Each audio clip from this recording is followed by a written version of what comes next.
तो ये जो क्वेश्चन है इसके दो एस्पेक्ट हैं। जिसने भी बनाया है वो अपने आप में ही मुतमईन रहा है ना। उसने बना दिया कि ठीक है भाई यही आंसर सही होगा, उसने एनसीईआरटी में दे भी दिया। लेकिन हम लोग डिस्कस करेंगे कि इसके दो पॉसिबल आंसर है, दो सिनेरियो है जो भी दे रखा है वो सारे सर्कमस्टेंसेस को इनकाउंटर करते हुए या कंसीडर करते हुए हमारे पास दो आंसर आते हैं। देखते हैं कौन कौन से दो आते हैं। तो सपोज हमारे पास एक हेमीस्फीयर है। हेमीस्फीयर का मतलब ये आधा स्फीयर हो गया इस तरह से, दैट इज अ हेमीस्फीयर। और ये इसका क्या होगा, नीचे वाला बॉटम होगा। नाउ कहीं सेंटर होगा यहाँ पे। अब मान लीजिए कि इसको हम इसके दो कॉपी कर लेते हैं क्योंकि दोनों सिनेरियो डिस्कस करना आपके साथ। तो एक कॉपी हमने यहाँ पे कर लिया। अब देखिए, अगर हम लोग इस सेंटर से सेंटर ओ नाम दे देते हैं, अगर इस सेंटर से हम दूर जाएं, है ना, तो दूर कहाँ जाएंगे, इस तरह से आएंगे, दूर जाएंगे इस तरह से, दूर जाएंगे कहीं, है ना, इस तरह से दूर आएंगे। और डायमीटर कौन सा हुआ, तो जाहिर सी बात है अगर डायमीटर की बात करना चाहें हम लोग तो एक डायमीटर एग्जिस्ट करेगा इस तरह से, है ना, इस तरह से डायमीटर एग्जिस्ट करेगा। बहुत सारे डायमीटर होंगे सरकमफेरेंस को ज्वाइन करने वाले, यहाँ से यहाँ इस तरह से भी होगा, एक डायमीटर आपका इधर भी होगा। तो कोई भी डायमीटर हम लोग कंसीडर कर लेते हैं। अब मान लीजिए ये डायमीटर है तो इसके किसी पॉइंट पे बात करना है हमें। अब सोचिए कि ये सिमेट्रिकल सिचुएशन है। कैसे सिमेट्रिकल है, अगर यहाँ से देखा जाए तो जहाँ यहाँ पे जितना पॉजिटिव चार्ज है उतने पॉजिटिव चार्ज इस साइड में है। मतलब हर चीज़ को अगर इस चार्ज को देखा जाए तो इस पॉइंट पे इलेक्ट्रिक फील्ड इस डायरेक्शन में प्रोड्यूस करेगा। तो इसका एक जस्ट सिमेट्रिकल चार्ज डिस्ट्रीब्यूशन इधर है जो इधर करेगा।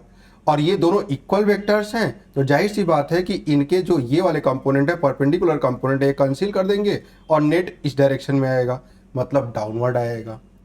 इसका मतलब कि जो नेट इलेक्ट्रिक फील्ड आने वाली है इसके इस वाले पॉइंट पे जब हम सेंटर से दूर जा रहे हैं तो वो इस डायरेक्शन में आएगी जो डायमीटर के क्या है, परपेंडिकुलर है। इसका मतलब कि electric field at this point is in this direction. इस तरह से इलेक्ट्रिक फील्ड हो गई। नाउ तो परपेंडिकुलर टू द डायमीटर, ये डायमीटर के परपेंडिकुलर हो गया। इसका मतलब ये डायमीटर हो गया इसके परपेंडिकुलर, तो ऑप्शन ए के साथ जाएंगे। लेकिन क्या होगा अगर मान लीजिए कि हमने ये डायमीटर ले लिया, सपोज ये हमारा डायमीटर है इस तरह से, और हमने क्या किया, हमने कहा कि चलो हम डायमीटर से इधर आते हैं और इस पॉइंट यहाँ पे कोई पॉइंट सपोज ए ले लेते हैं और यहाँ पे इलेक्ट्रिक फील्ड की बात करते हैं हम लोग, है ना। तो देखिए ये जो भी कह रखा है कि हेमिस्फीयर जो हेमिस्फीयर है यूनिफॉर्मली चार्ज है, चलो मान लिया ये यूनिफॉर्मली पॉजिटिवली चार्ज मान लिया हमने, चलो ठीक है कोई बात नहीं है। The electric field at A point on diameter away from the centre, away from the centre, तो ये सेंटर हो गया और सेंटर से हम अवे चले गए। जाहिर सी बात है कि ये पॉइंट भी उसी को जस्टिफाई कर रहा है हमारे हिसाब से, है ना। नाउ अगर इस पॉइंट पे इलेक्ट्रिक फील्ड की बात करनी है तो सोचिए कैसे करेंगे हम लोग। ये इसका एक सिमेट्रिकल हम लोग एक हेमीस्फीयर नीचे ले आएंगे। एक सिमेट्रिकल जब हेमीस्फीयर नीचे ले आओगे आप कहोगे कि ये क्या हो गया, सेम हेमीस्फीयर है, आप सेम चार्ज डिस्ट्रीब्यूशन कर दो। तो आप कहते हो कि अरे ये तो स्फेरिकल सेल हो गया।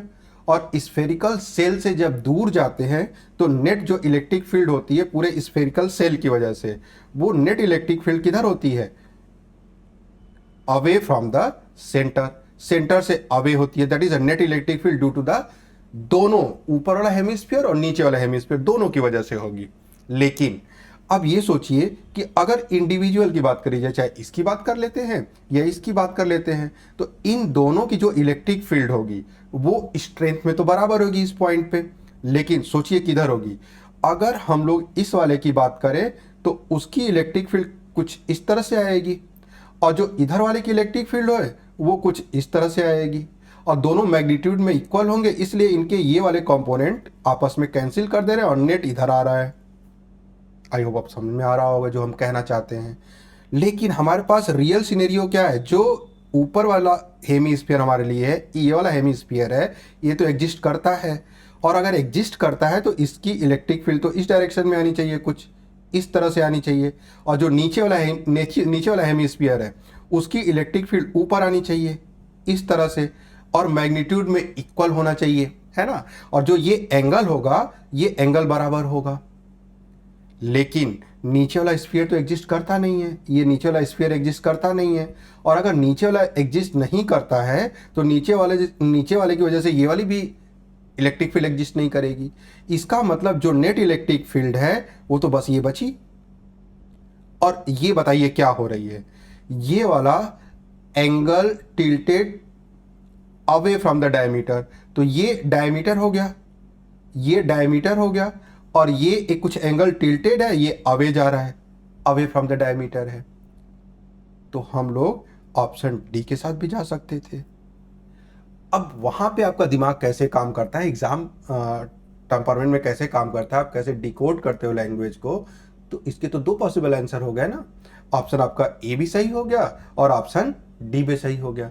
जबकि ये MCQ 1 टाइप का क्वेश्चन दे रखा है इन लोगों ने, मतलब कोई एक ही ऑप्शन सही होना चाहिए था, लेकिन हमें साफ साफ दिख रहा है कि इसके ए और डी दोनों करेक्ट हो सकते हैं।